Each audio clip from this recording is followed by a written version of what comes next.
Assalamualaikum. Ini burung baji C ya. Dia C, ada B.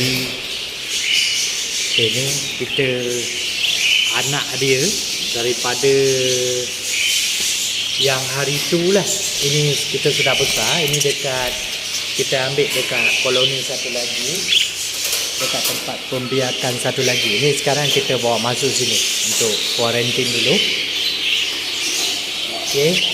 Ini. Okey, ini albino campur-campur lah. Campur. Okey, ini kita untuk kita kuarantin.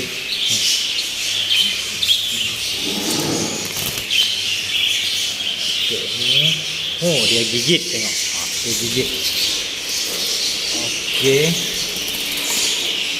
Okey, ini ada lagi. Ini yang kita punya apiari satu lagi dekat farm satu lagi sana. Kita sekarang kita bawa ke sini kuarantin karena kita ambil induk untuk pembiakan dekat sini.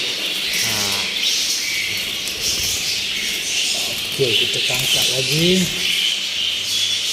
Okey. Kita tangkap lagi. Okey. Yang ni botak dia kena belasah dengan kawan-kawan dia. Ni. Okey, ni bulu dia pun cantik-cantik semua. Okey, ni cantik-cantik semua. Memang cun-cun lah.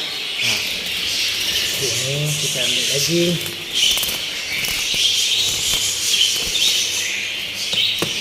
Okey, ni lagi kita ambil. Dia punya ni memang gemuk-gemuk lah.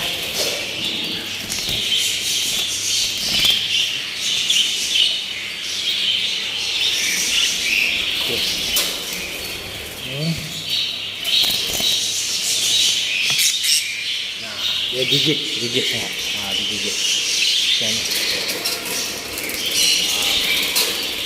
Okey, sekarang kita dah bawa masuk ke sini semua. Okey. Ni semua bulu cantik-cantik, comel-comel. Okey. Okey, yang ni semua. Okey. Hanya ini saja saya punya video. Jangan lupa subscribe dan like dan share.